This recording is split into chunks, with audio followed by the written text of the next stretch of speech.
zdravím všetkých pri tomto videu. Ja som sa rozhodol, že spravím také menšie videjko ohľadom teraz konkrétne jedného autička, ktoré ma strašne už baví dlhšiu dobu z jedného veľmi konkrétneho dôvodu. Ten je akože nepodstatný.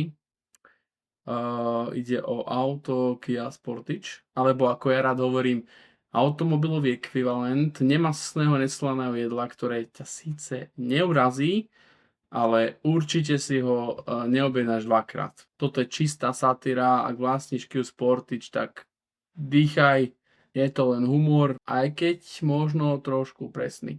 Takže predstav si situáciu.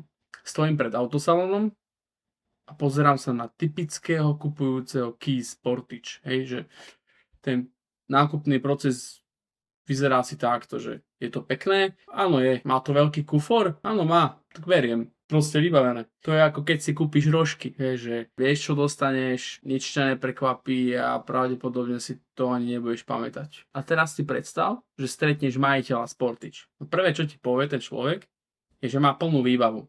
A ty si hovoríš, že no super, ale prečo to znie ako keby si vyhral Dakar? Veď si práve kúpil auto, ktoré je emocionálne na úrovni kancelárskej stoličky. A samozrejme nemôže chýbať tá legendárna veta, že za tieto peniaze si nič lepšie nekúpiš. Možno preto, že si nič iné nepozeral. No ale okej, no tak nejaké auto musí držať látku priemeru. Hej. Sportage je podľa mňa auto pre niekoho, kto chce mať SUV, ale zároveň nechce, aby si mal na ňo akýkoľvek názor. Je to taká automobilová béžová stena. Proste tam je. Ani neurazí, ani nenadchne. To je ako keď si dáš jedlo bez soli a povieš si, že aspoň hladný už nie som. A keď sa opýtaš, že prečo práve Sportage? Tak ti odpovie, že no, lebo aj sused má Sportage. A ty proste, ty v tej chvíli pochopíš, že ty proste nemáš na to čo povedať. Tam skončila diskusia. Pretože proste keď sused skočí do studne, tak ty si kúpiš Sportage. A teraz si predstav scénu. Auto zastane pri kaviarni, vystúpi, dá dole okuliare, že sa pozrie, či sa náhodou niekto nepozerá. No nepozerá. A keby sa aj pozeral, tak pravdepodobne preto, že buď na kokota stojíš, alebo si zabudol vypnúť svetla. To je všetko. A najviac mám rád ten moment, keď proste, že tým, že majú tí majiteľia vyšší posed, si myslia, že sú pripravení na Dakar, že proste 4x4 bomba idem. A pri tom maximum, čo to auto proste bežne bude znášať, je proste obrubník pri Tesku. Aj to si bude dávať pozor, aby si nepoškriabal ten krásny, nádherný béžový lak, ktorý si vybral, lebo bol taký neutrálny. A mimochodom, jedna vec, ktorú absolútne nechápem, že prečo keď niekto robí nejaký šport alebo niečo, tak prečo si dáva nálepku dozadu na auto?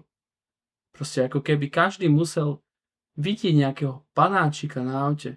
Ako keby ani to auto nevedelo, že ty žiješ nejaký aktívny život proste. Ako keby si to ešte tomu autu musel dokazovať. Že nie si obyčajný.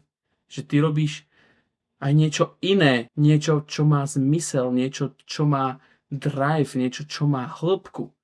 Aj keď si kúpil také auto, aké si kúpil. Tak nech aspoň to auto nie je také obyčajné, tak tam dáš tú nálepku. A budeš dúfať, že aspoň to auto si bude myslieť, že nie si obyčajný. Ale nie, čo, však sranda. Je to krásne autičko.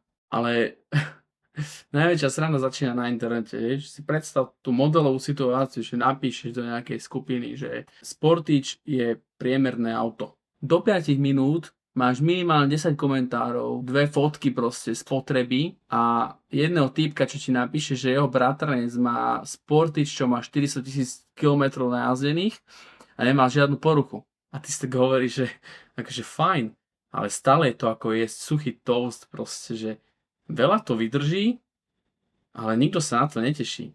Ale aby som bol férový, každé auto má svojich fanúšikov, aj Kia Sportage, proste treba si robiť srandu aj z vecí, proste, ktoré sú natoľko nevýrazné, že by si ich inak ani nevšimol, vieš.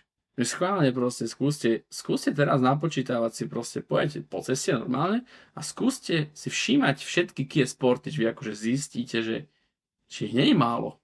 Ich fakt nie je málo. No a proste, ak si sa aspoň trochu usmial pri tomto videu, tak som rád, je to super. Ak si sa urazil, tak ma mrzí, že máš Kia Sportage pred domom a to je všetko. Tak týmto sa chcem rozlúčiť. Možno pri nejakom ďalšom videu, keď budem mať chuť natočiť o nejakej z ďalšej kokocine, ktorá ma zaujíma. No, tak sa majte.